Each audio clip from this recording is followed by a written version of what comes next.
Hey, good morning, sister. How are you? Good morning, brother. I'm great. I'm so happy to meet you in the Rose Garden.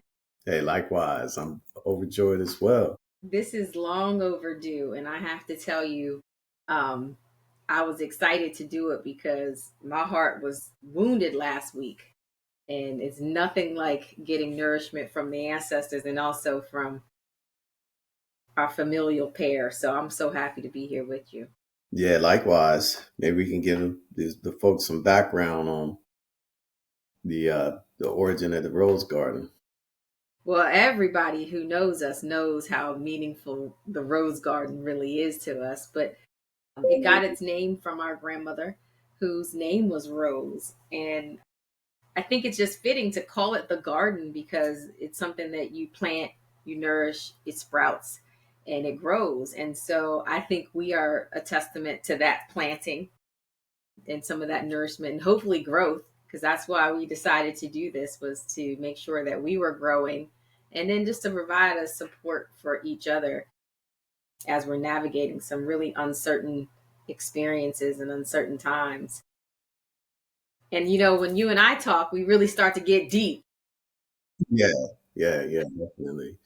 So, It's interesting because we were talking about what Grandma Rose meant to us.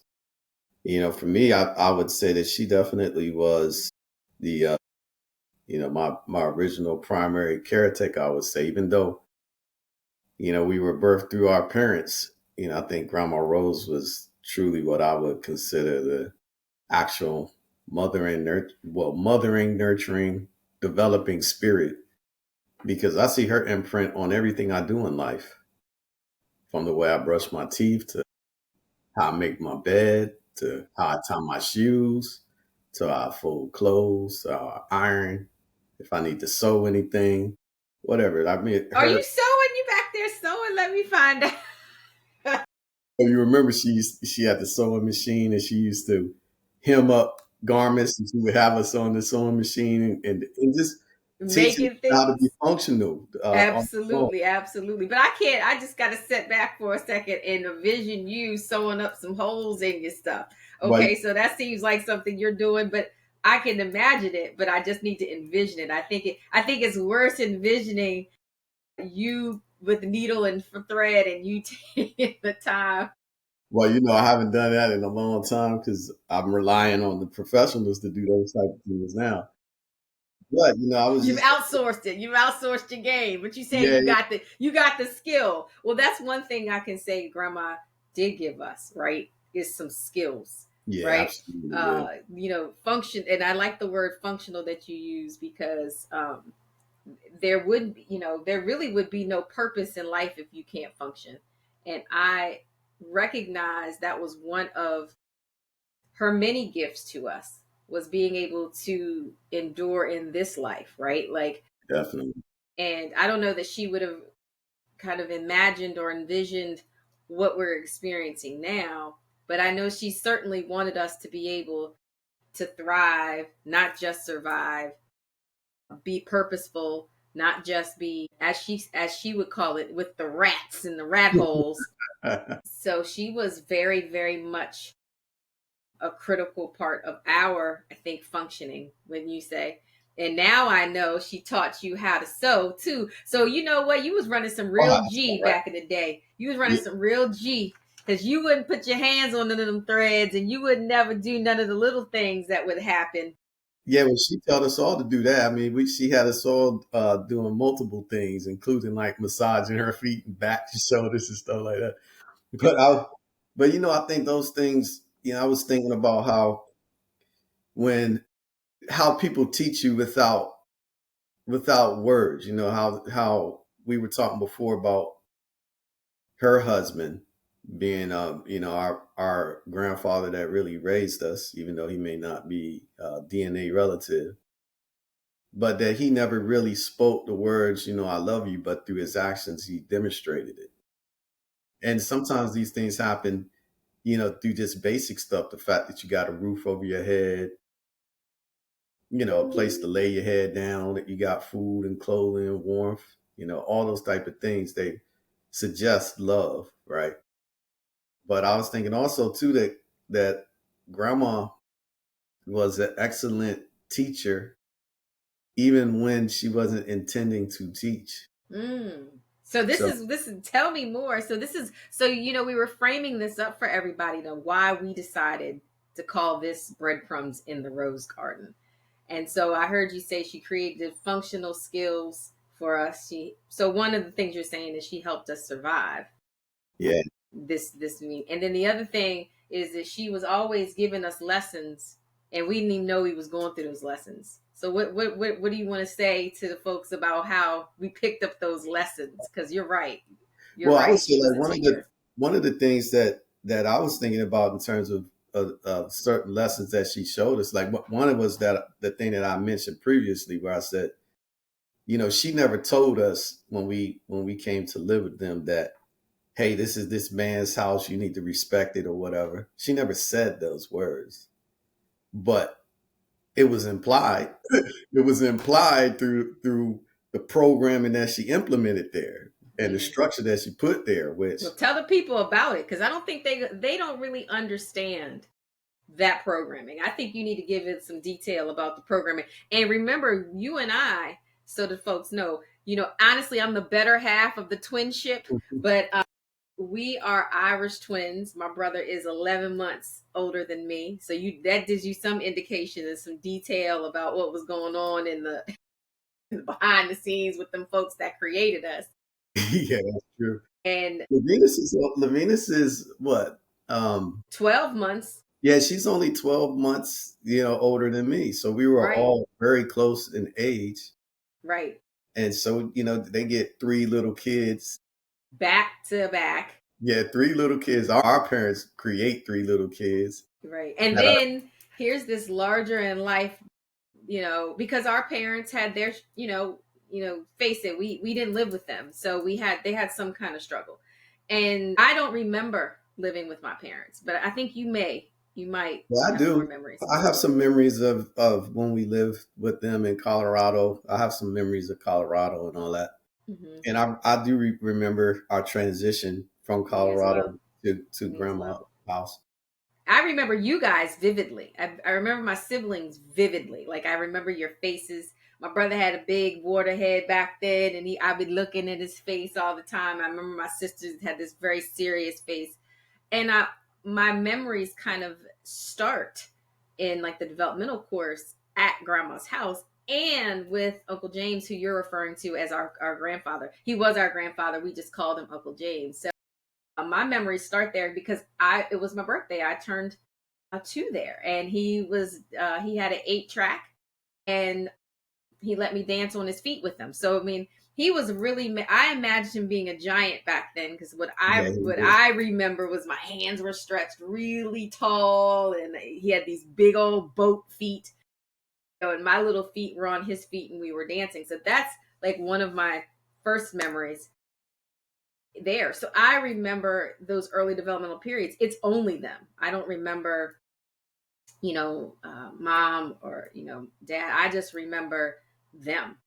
yeah. So any parenting figure, any Hmm. parenting influence, any parenting attitude, it really does come from them. And I'm including him too, because as much as he was a silent partner, right? He didn't talk much.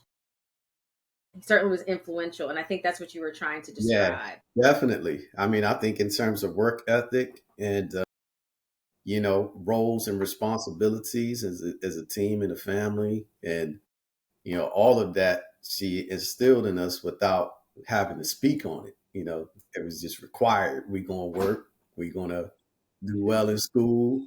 We're going to be have some etiquette. We're going to be polite and courteous and respectful. Hmm. And we're gonna play the way she wants us to play, where she wants us to play at. And then she got us exposed to a lot of things, which I cannot, cannot overemphasize, the power of being able to be exposed to certain things. Because I remember she had us in everything. As everything of a small town could be, because like again, I think we have to frame this in the way that makes sense. We Yeah, were not in a huge town, so when she came and got us from Colorado, which was a big town, we get transported into this very, very, very, very country rural experience Yeah. which again, from a little kid's mind, I thought I was like in the town of Oz because we had this big house and all this acreage and two dogs and but boy, did we get into some work there too, because when you live on a farm like we did, even at that young age, I remember carrying buckets. Oh, I yeah. remember Yeah. being asked to do some kind of work, put your clothes up, get the stuff off the line, Yeah. Yeah. put water in the dogs' bowls, right? That was a chore. Feeding the Uh, dogs and stuff. But feeding the dogs. it's interesting because I was thinking that, being as though we were so young and most people wouldn't have kids that young participating in the work. But I do think that was an effective teaching technique because that means that everybody had a role and a purpose, like you said, and function in the house. And you had to be contributing to it in some way, shape, or form, right? Right, right. And there wasn't any excuses. Like there wasn't any reason why you couldn't carry a bucket, you know, Right. all the Because way. you're just two. That doesn't mean nothing, chick. You can walk, and here's appropriate bucket for your little 2-year old hands. You're right. That lesson of inferiority was not instilled in us, and impossibility was not instilled in us. And so, what a wonderful way, is one of the reasons why we are doing this podcast, right? Because ain't nothing out of reach for us, right? No, There is nothing out of reach, and nothing. It was, and she, I think, again, her and Uncle James's message to us, which is why we're meeting in this rose garden, was when there's something that needs to be said, something that's need to be done, you can look within you to get that done.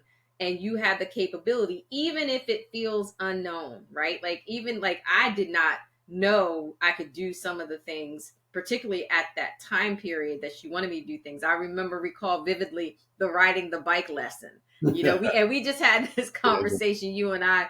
recently. I think we remember it differently. I think I remember it being this vulnerable little young person who always went after safety. Meanwhile, at band camp, my two siblings were very, very much adventurous and risk takers. And I'm saying on the bike, they were risk taking because I still have my pedals, what is my tricycle Yeah, pedals with on, the training wheels. my training wheels, and you all were burning around the house on your two wheels. And I think grandma got tired of seeing me not take the risk, and so she greeted me.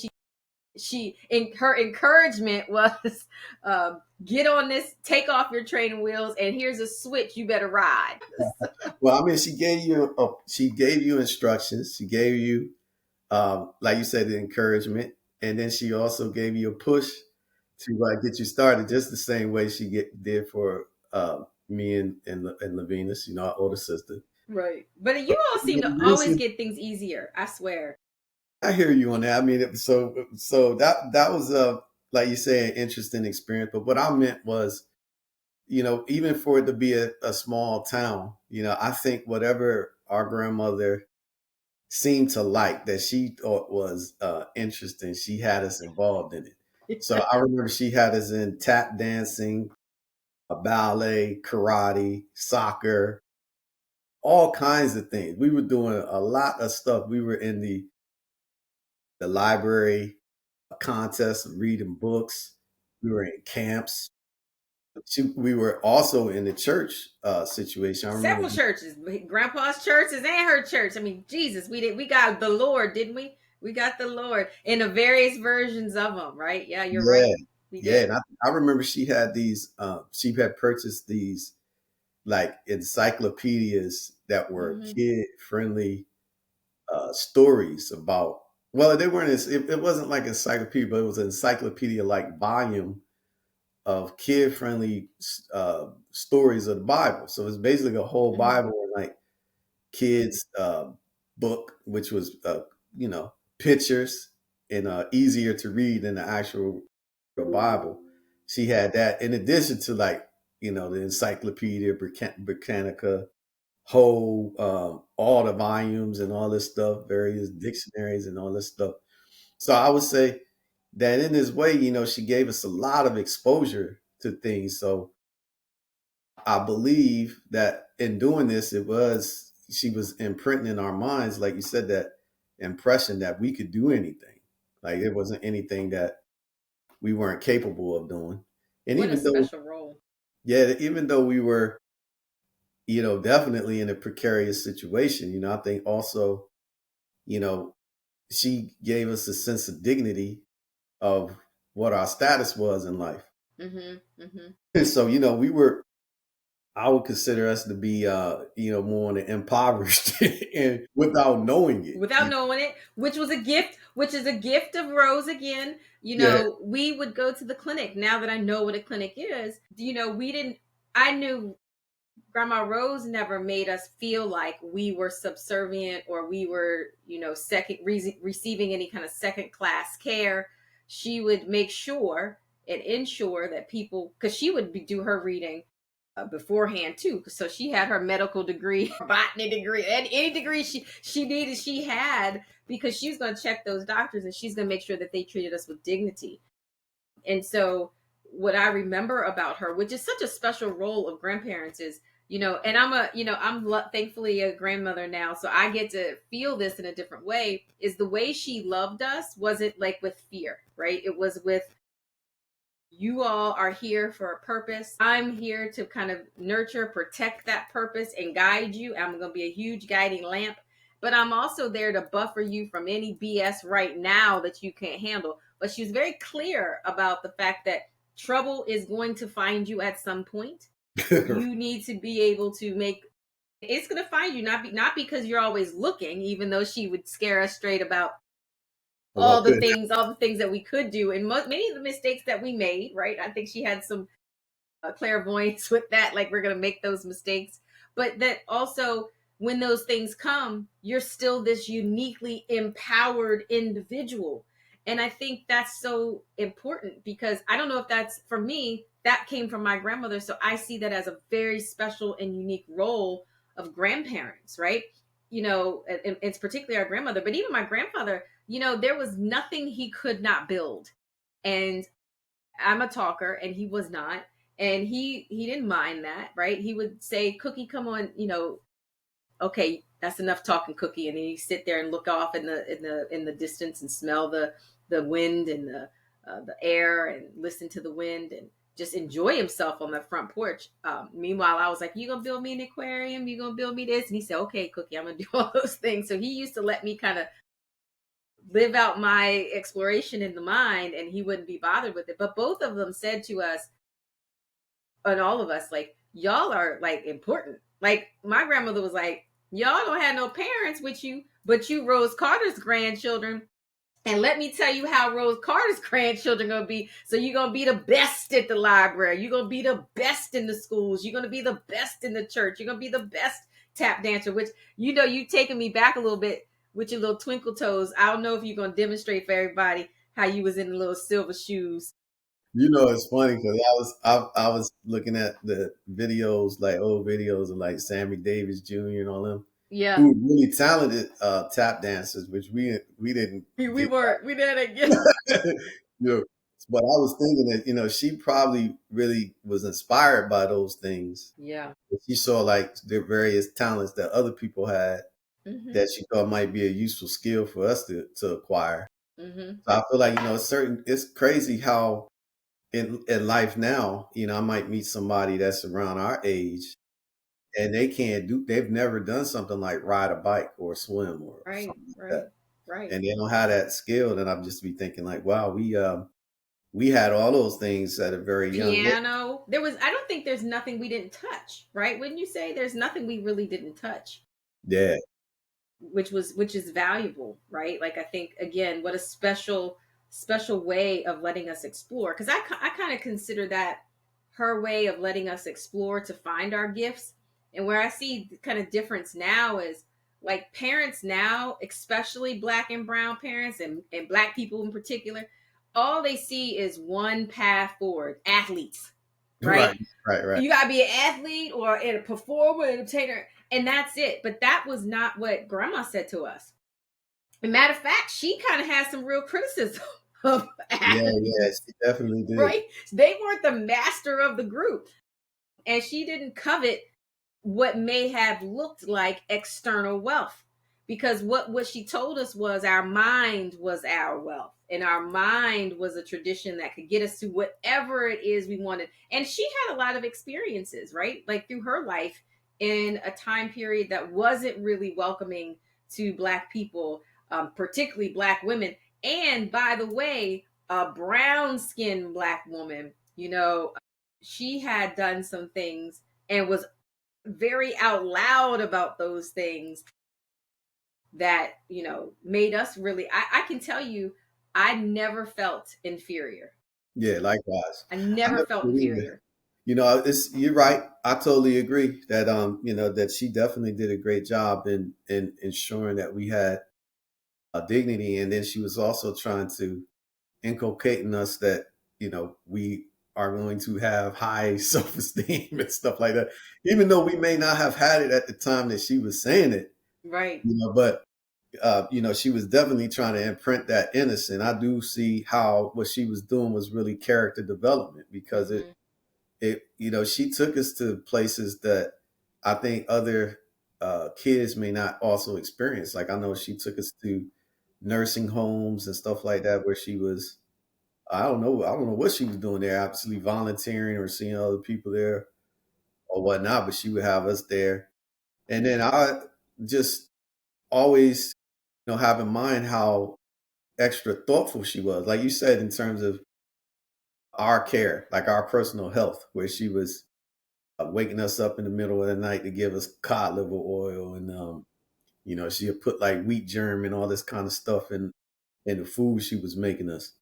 And then she would also carry that alcohol bottle with her everywhere, and anytime we touch something, she would spray it on our hands, so we keep our hands clean. So Grandma Rose invented the hand sanitizer. I want y'all to know she didn't get no credit for it, but I'm gonna tell you, my grandmother was hand sanitizing before you saw those little bottles. And brother, did you take that into your own life? I'm gonna show y'all. Let me show y'all. I got it right on my desk right here. Look at this, my little bottle of alcohol. I don't trust no sanitizer, because why do you need it when you have real rubbing alcohol? So my grandmother Yeah, was see, the, I have mine too. we No, got the real, she, look at the conditioning. Look at the conditioning. Now we were babies now, and we have are conditioned. I don't need to buy any of that stuff, because that was the fruit of my grandmother's label was like alcohol here, and then that lye soap she used to wash yeah, stuff with.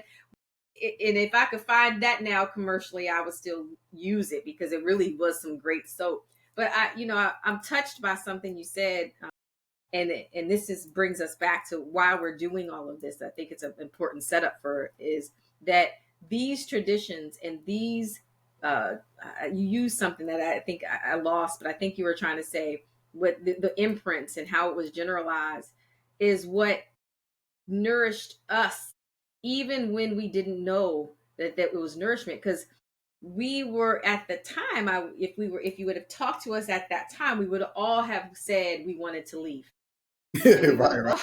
we wanted to be back with our parents. We would have all had said we wanted to leave.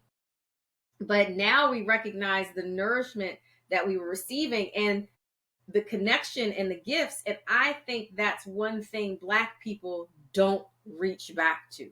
They don't reach back to their ancestral selves, and they don't say these are the things, are the gifts. In fact, some people are deeply embarrassed by it, right? And so you're moving yourself away from this um, real connection to tethering to who you are yourself. And so how are you supposed to love yourself when you moving further and further away from those roots?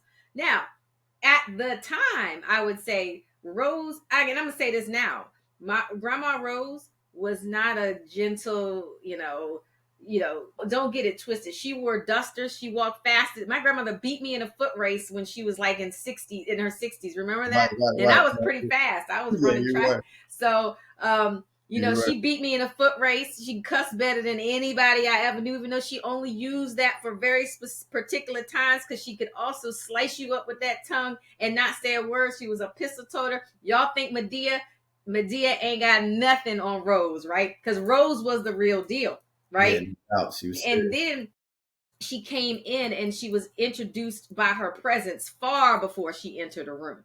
So, it was hard being there, and you're this little tiny baby trying to develop. And we had already experienced our own interpersonal trauma by being, pulled from our parents the way we were, to have to go into an environment that was so different, and that was so protective, and that was so guided and structured. But now I can see that Yeah, and now I can see. And now, even then though, I have reverence, and I didn't disrespect it. But I yeah, I see totally these agree. new people, they don't have reverence. But They they don't. also don't have the benefit of being able to, you know how they say you don't know the sweet without the bitter. Like they've Mhm, never really had to endure real bitterness and adversity, except for the adversity that was attached to what we were going through. But I think, like what I'm trying to say in that is like what you mentioned in regards to us having the structure, the protection, a strict environment.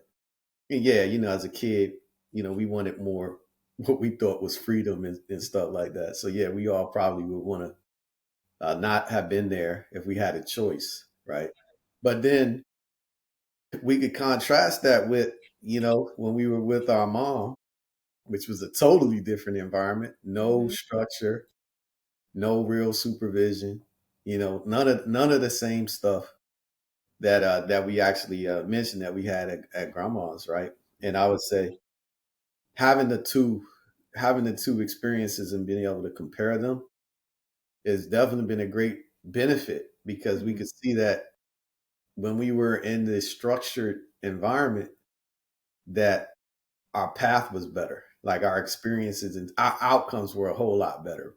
mhm, But when we were in a place where there was no supervision, that's when we started getting basically becoming those typical statistics, right? yeah, yeah, You know, so at the end of the day, people, I think they put a lot of stock on personal freedoms, and not wanting to have like authority overlaid on them and mhm, that structure. But I think those things really, a human being actually does need those things, right? right, to be a good developing space. Yeah, you definitely need those things because you need to understand, and you're not going to have this on your own. That's why like some things can't be. Well, they can be taught. They can be kind of like self-taught, but it'll take a very long time.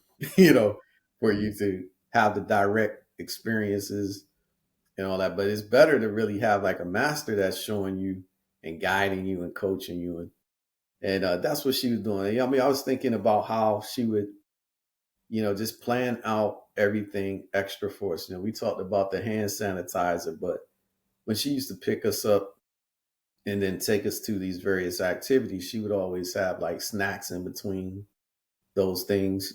She would always have breakfast, lunch, and dinner and snacks for everybody and drinks and all that. And she was also challenging us in our cuisines, our palates, because she would be introducing stuff into our diets that we didn't like. Some things I know I didn't like. But at the end of the day, like she exposed us to a lot, so we knew things that maybe other people didn't know. Like say for instance, like chicken divan, what that was, or the poached eggs and Mhm. things like that. Like it seemed like she had like one of everything in the world since she was a collector. It would now be considered hoarding, I guess. That, but she was a collector. We had a big house, so Yeah, that hoarding didn't seem oppressive at that time. at Yeah. the time. But yeah, but when she, in her later years, when she downsized, it was oppressive. But you are so right. And I think, what I want to say is we're going to meet here every week to give ode to such a wonderful spirit, a gift to our development, hopefully a gift to other people's development. I think we decided to do this because we felt a need to really do some repair. And repair, it means a lot to us, as a family. We've had to repair, we've had to grow, we've had to develop this sense of consciousness that didn't wasn't always natural, that we are seeing is really gone and interrupted from our community. And when I say our community, we love all people, but we're really speaking specifically and directly to Black people and the Black community, and maybe Black community who is intergenerationally, that has experienced intergenerational trauma, or Black experiences where there's been a removal or some real drastic life changing choices and decisions I made. We're going to be talking about all of those things on this podcast, and we're going to be vulnerable. We're going to be open, but we're also going to be fun and funny, and wanted to energize you all, because we need to energize ourselves. This is more for us than it is for anybody else, right, brother? We said we're Yeah, going to do this definitely. for us. Yeah, And I am so delighted to get to do this with somebody who I deeply respect. As you guys will grow to know, is that my brother is probably the smartest human being on the earth. He gonna downplay it. He always been real smart. You couldn't know it, but he is, and so we're gonna learn from him. And I hope you all learn from me. But let's jump into the energizing moment for today, because I think that will help carry us into the next couple of segments. And I thought about something last night when I was listening to the news and the rhetoric about what's to come next with our new experience in this political landscape, and a lion kept crossing through my mind. Now, those who know me know I love lions. It's very much my spirit animal, I believe. And the lion is a symbol of leadership, bravery, and courage for many people. But one of the things that I think people miss about the lion is that the lion is the most self actualized kind of animal in the forest, because it has to, or in the jungle, because it's always under attack, right? Prides are managing very large swaths of territory, and there are many threats, right? People are always threatening lions. So I thought about this in the context of what we're going through, and I had to tell a story about my favorite lion. His name is Halftail. And so those of you who know me know that Halftail was actually a real lion. He's in the a preserve, I believe, in Kenya. And Halftail's family, he was born of a very prideful family, right? But this lion was born without a tail. That's why he's named Halftail. And if you know anything about the cat's tails, help keep them balanced, help keep them stable, provide the support they need to run and to attack fiercely. So when Halftail was born, you know, as most people in the animal kingdom do, they look at that and say, Halftail, you may not make it. In fact, when Halftail was born, that was the news. This beautiful, majestic animal has been born of this other majestic lion. I forget his father's name, but he had one that had half a tail. And so as I followed Halftail, I recognized that Halftail, when he was developing, his mother and father did nothing different than they did with the lions that had big tail. He had a brother too, who this is all going to connect in a second, who he was really close to. That's like me and my brother, right? And that brother was also very majestic. They both were big. But I noticed that they didn't do anything different for Halftail, yet the threats were still the same. He had to learn to hunt. He had to learn to be the master of a pride, and he eventually was, he and his brother. And so what that told me was the lion does not take time to understand and interpret all the threats. That's not what the lion does. What it does is establishes himself himself in a position that he will be able to confront whatever is put in front of him. And he also will represent what he plans to represent in life. So Halftail didn't represent half of a tail of a lion. Like, he wasn't walking around acting like he couldn't master jumping and fighting and killing. He did all of those things. What he did was after a while, you forgot that Halftail had half a tail. And I want us to think that way too in our energizing moment, is that while things may feel uncertain, unpredictable, and people are having all these feelings, what we need to do is be really reaching inside of ourselves and identifying, like Halftail did, what are your strengths, who you are, and how you want to be. Because one thing is very certain, brother. Every moment we wake up, We are moving closer to our demise, whether people want to believe that or not. And you have a choice on how you do that. I'm choosing today to do that with positivity, love, and encouragement. And I'm sure you're choosing to do it in your own special way. How are you doing it today? Yeah, I agree. I'm doing it the same way. That was eloquently shared with what you said about the story of Halftale. But I also just wanted to mention that I think that people are not aware that all of the folks in our shared experience of being Black Americans have trauma.